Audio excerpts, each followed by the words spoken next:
서점 챈들러입니다. 오늘은 제인 오스틴의 설득을 읽을 건데요. 재산께나 있는 독신 남자에게 아내가 꼭 필요하다는 것은 누구나 인정하는 진리다. 제인 오스틴의 오만과 편견의 첫 문장입니다. 이런 로맨스, 결혼 서사가 쓰여진 지도 200년 전의 일인데 제인 오스틴의 소설은 지금도 여전히 영화와 드라마로 줄기차게 만들어지고 있습니다. 그리고 가장 많이 읽히는 소설이기도 합니다. 제인 오스틴의 무엇이 그토록 오랜 세월 잊히지 않고 읽게 만들며 다른 장르로도 계속 되살아나는지 궁금합니다. 제인 오스틴은 1775년에 태어나서 1817년까지 살다간 영국의 여성 작가이고요. 42년 평생을 독신으로 살았습니다. 결혼을 할 뻔했는데 직전에 그만두었다고 합니다.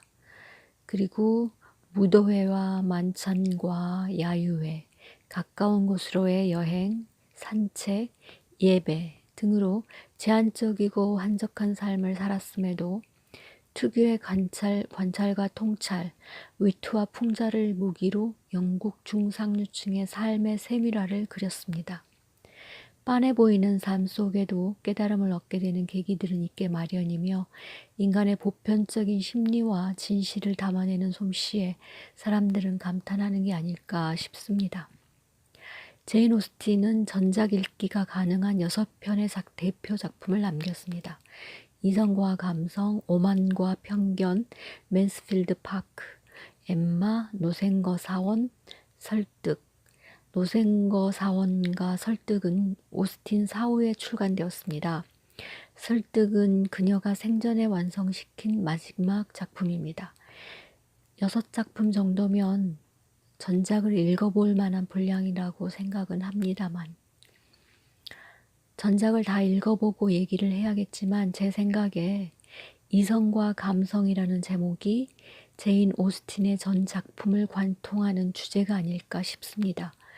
저는 오만과 편견을 읽었고 이번에 설득을 읽었으니 다음에는 이성과 감성을 꼭 읽어보려고 합니다. 제가 서점 챈들러잖아요. 레이먼드 챈들러 같은 하드보일드 장르를 더 좋아하는 저로서는 로맨스를 그닥 읽지는 않습니다. 인간의 선하고 밝은 면보다는 인간 내면의 어둠, 미처 인식하지 못한 악의 면모를 탐구하는 그런 류를 더 좋아하긴 합니다. 어쨌든 이번에 스티븐 스미스의 정치 철학에서 판단의 기술과 관련해 추천한 이 설득은 오랜만에 읽은 제인 오스틴의 작품이었습니다. 북튜브를 하지 않았다면 아마 읽지 않았을 수도 있고요. 또 읽었더라도 대충 이런 내용이군 그렇게 정리하고 넘어갔을 겁니다.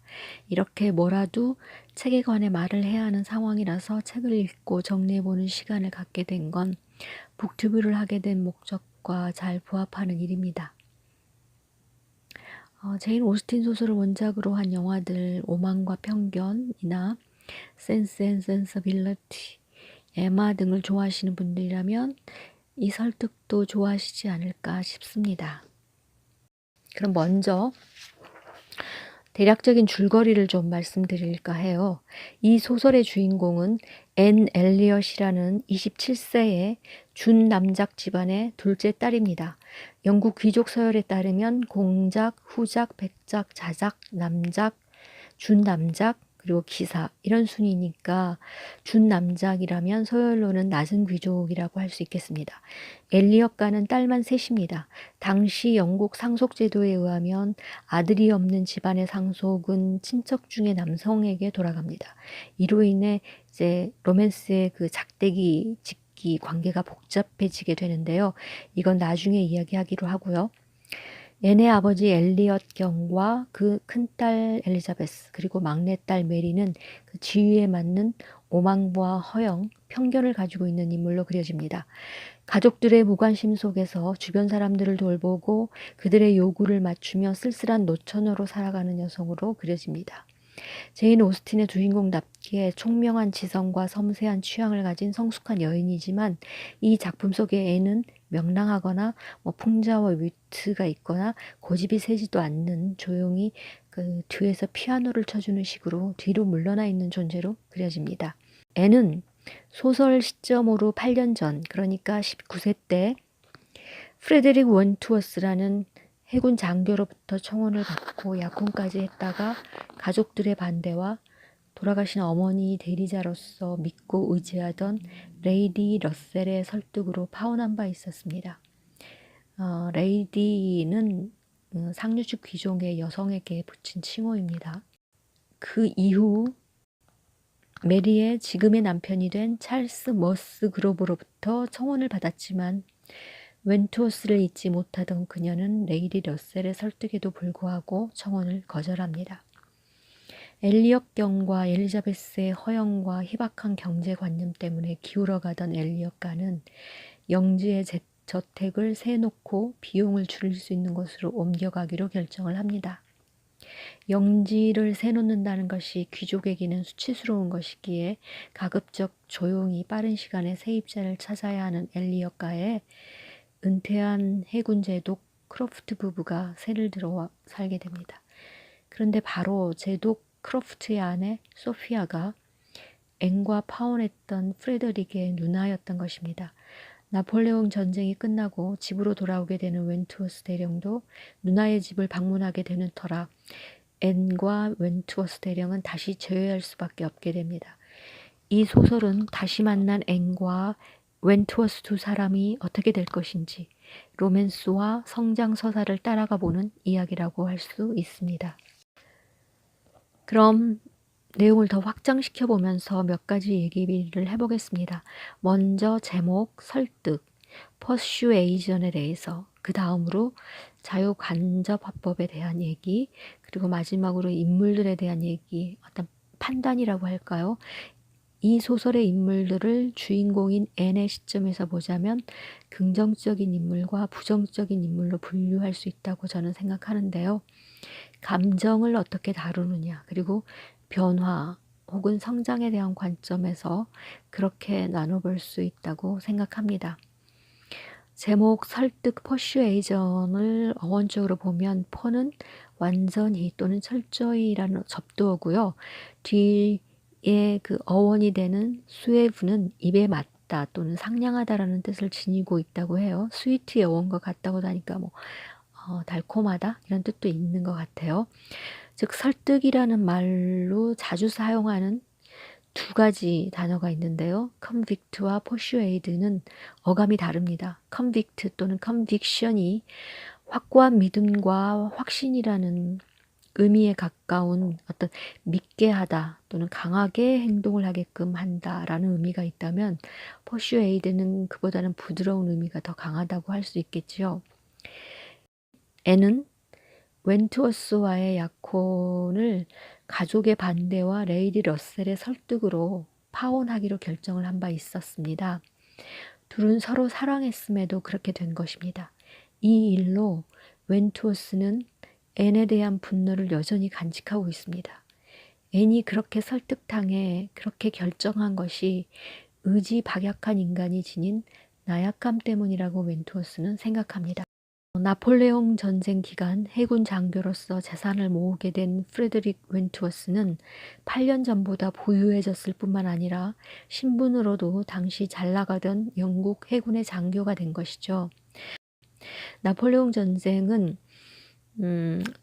프랑스 혁명 이후에 1793년부터 영국과는 기나긴 전쟁을 치르기는 했는데 특히 나폴레옹이 등극한 1804년부터 그가 실각하여 세인트 헬레나 섬에 유배된 1815년, 그 전이 1814년까지 치러진 전쟁을 말하는데요. 이때 이제 유명한 넬슨 제독이 이끈 막강한 영국 해군이 유명하지요.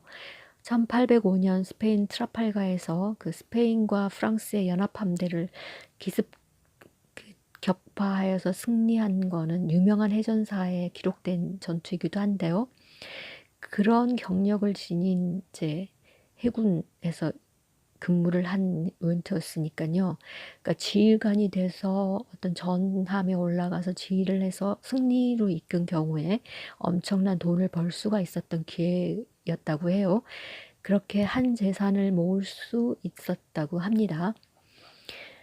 그렇게 돌아온 이제 웬투어스는 오만합니다. 그리고 소심하거나 의지박약하지 않고 자신은 냉철한 이성과 섬세한 취향을 지니고 있다고 믿으며 똑똑하고 다정한 여자를 만나 금세 사랑에 빠질 것이라며 과감한 결단을 내릴 것을 공공연히 떠들고 다닙니다. 실제로 앤과 대비되는 루이자라는 여성이 웬투어스의 결혼 상대로 급격히 떠오릅니다. 루이자는 감정 과잉의 모습을 지닌 인물로 나오는데 루이자는 그런 웬투어스에게는 의지가 강한 여자로 여겨지는 사람입니다. 웬투어스에게는 누군가에게 설득된다는 것은 곧 누구의 말도 지속적인 영향을 끼칠 수 없으며 누구든지 그 사람의 결정을 좌지우지하게 된다라고 인식하고 있습니다. 그래서 행복하기 위해서는 단호해야 한다라고 생각합니다. 웬투어스의 이런 생각은 자유의지에 대한 과도한 믿음이라고 할까요? 오만이기도 하고요. 자신의 이성과 지성을 통해서 충분히 판단하고 실행한다면 그것이 곧 올바른 결과로도 이어진다고 믿는 사람의 유형입니다. 그러나 이러한 웬투어스의 생각은 몇 번의 계기를 통해서 앤의 다른 모습들을 발견하면서 수정됩니다. 앤이야말로 누군가에게 좌지우지되는 나약한 인물이 아니라 다른 이의 말을 진중히 받아들이며 소극적이고 소심한 듯 보여 누구보다 강인하게 상대를 배려하면서 자신의 뜻을 지속시켜 왔음을 알게 됩니다. 이거를 깨닫게 되는 결정적인 장면은 하빌 대령이라는 사람과 앤 간에 나누는 논쟁을 웬투어스가 듣게 되면서 이루어집니다. 앤은 하빌 대령과 이야기를 나누고 있지만 그 메시지는 떨어져서 듣고 있는 웬투어스를 향한 거죠. 그리고 그 메시지는 정확히 웬투어스에게 전달됩니다. 인물들을 살펴보겠습니다. 우선 앤의 인생에서 중요한 결정에 개입하며 영향력을 행사한 레이디 레셀은요. 월터 경의 아내, 그러니까 앤의 어머니죠. 레이디 엘리엇의 친구입니다. 그래서 레이디 엘리엇은 앤에게는 어머니의 대리자와 같은 대상입니다. 레이디 러셀은 구시대적인 귀족 여인의 일반적인 인식 수준과 매너를 지닌 인물입니다. 결혼이란 조건과 지위라고 등치시키고 결국 재산이 있거나 신분 지위 면에서 맞는다거나 둘 중 하나라도 있다면 성립 가능한 계약으로 결혼을 인식하고 있다고도 볼 수 있습니다. 그래서 앤에게 계속해서 잘못된 설득을 하게 되는 겁니다. 웬투어스는 불완전한 직업에서 나올 수입 위에는 다른 재산을 모을 가능성도 없고 출세를 보장해줄 친척도 없는 젊은이라는 판단에 의해서 앤의 결혼을 막고요. 또 찰스 머스그로브 같은 경우는 재산이 있고 그리고 마지막으로 엘리엇가를 상속하게 될 엘리엇이라는 사람은 그와의 결혼을 설득하게 되는 것은 바로 엘리엇가를 상속하게 되는 지위와 재산이 있기 때문이죠. 웬투어스와는 불편한 관계일 수밖에는 없지만 앤이 사랑하고 결정한 사안이기에 그녀는 기꺼이 웬투어스와의 결혼을 축하할 수 있습니다. 하긴 이젠 무시할 수 없는 인물이 된 거기도 하고요. 기본적으로 상대에 대한 따뜻함을 가지고 있기 때문에 가능한 것이라고 생각합니다. 앤은 또 그런 레이디 러셀의 설득을 잘 참고해서 받아들이고요. 다음으로 등장하는 이제 월터 윌리엄 엘리엇이라는 어찌 보면 이 사람은 소시오패스다운 면모가 엿보입니다. 물론 그 당시 제인 오스틴에게는 그런 인식이 없었기에 앤의 눈을 통해서 본 엘리엇은 그저 냉담하고 냉혹한 계산적인 신뢰할 수 없는 사람입니다.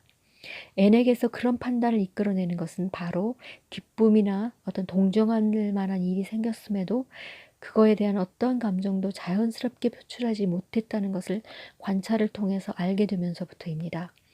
그런데 엘리엇의 과거는 상속자임에도 엘리자베스와의 결혼을 아예 차단했고 엘리엇가라는 명예조차 업신여겨 초대도 초대조차 응하지 않던 사람이 갑자기 앤과 결혼을 하고자 나타난 이유에 대해서 앤은 궁금해합니다. 이 비밀을 알려주는 인물은 학교 때 친구 해밀턴 스미스 부인입니다. 그녀와의 재회를 통해서 엘리엇 씨의 과거의 행적을 알게 되고 그의 위선자로서의 정체가 드러나면서 자연스럽게 삼각관계의 한 축이 사라지는 거죠. 이 해밀턴 부인은 판단과 결정의 어려움을 보여주는 인물이라고 저는 생각합니다. 이 해밀턴 부인이 들고 나오는 화두는 어쩌면 우리가 흔하게 질문받는 그런 문제일 수도 있습니다. 어떻게 보면 딜레마이기도 하고요. 이런 문제는 많은 사람들과 이야기를 나눠볼 만한 얘기인데 저 혼자의 생각만을 말씀드린다는 게 참 안타깝습니다. 저는 이렇게 생각했습니다. 이 해밀턴 부인이 들고 나오는 문제는 진실을 알려주는 게 좋은지 아니면 앞날의 판단을 중지하고 그 주체에게 맡기는 게 옳은 건지 이 문제를 말하는 게 아니라면 솔직히 저는 이 제인 오스틴이 이 인물을 이렇게 쓴 이유를 정확히 잘 모르겠습니다.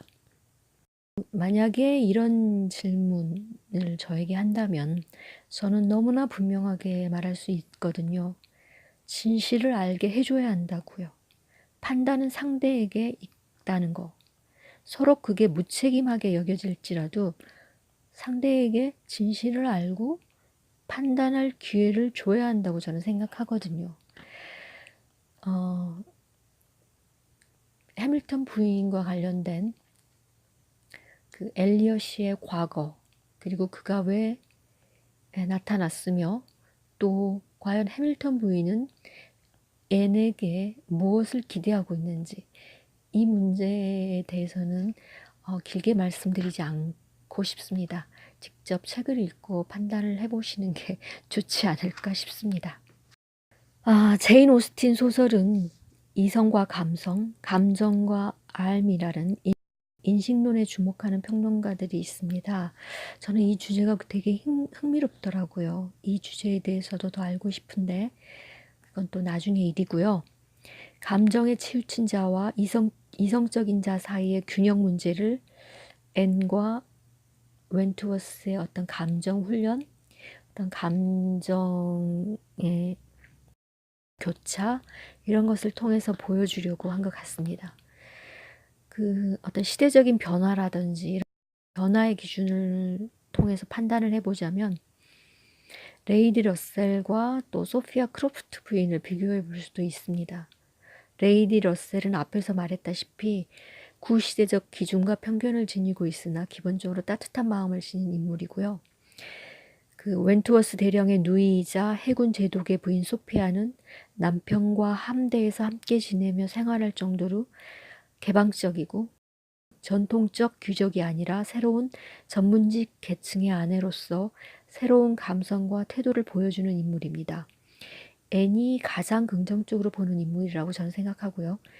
제독 부부의 결혼 모습은 재산이나 지위에 짓눌리지 않고 서로의 일을 이해하며 다정하게 사랑하는 모습입니다.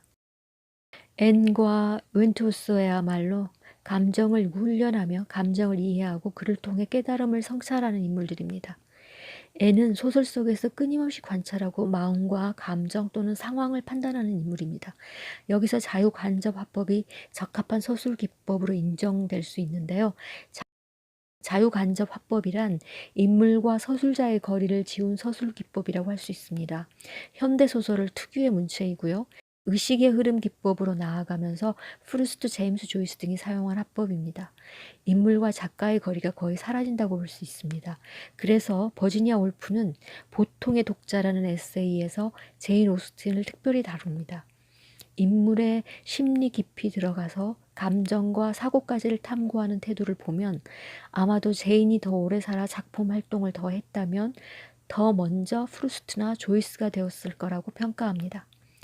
흔히 판단할 때 감정을 가급적 배제하고 오로지 선명하고 냉정한 이성을 사용하여 사리를 분별하도록 요구받습니다. 그러나 이 설득처럼 결혼 시장에 나온 남녀 간의 치열한 감정 싸움 혹은 감정 소모에서 감정을 제외하면 제대로 된 사랑을 확인할 수 있을지 의문입니다. 따라서 제인 오스틴 소설에서 감정은 무엇보다 중요합니다. 계몽 철학과 이성주의가 중심이 됐던 사조에서 감성과 감정의 중요성이 두드러지는 이후 낭만주의 문학이 하나의 흐름을 이어가는데요. 문학사도 제가 공부해보고 싶은 부분입니다. 계보를 따라가 읽어보고 겹쳐있기를 하면서 인간사를 이해해보는 것, 그게 서점 챈들러가 차려놓고 싶은 책 목록이기도 합니다. 이렇게 제인 오스틴의 설득을 한번 읽어봤습니다. 한 책을 읽고 어떻게 이야기를 할 것인지에 대한 고민도 있습니다. 이번엔 이렇게 해봤고요. 다음엔 또 그 책에 맞는 화법을 생각해 봐야겠습니다. 오늘은 여기까지입니다. 다음 영상으로 다시 찾아뵙겠습니다. 봐주셔서 고맙습니다.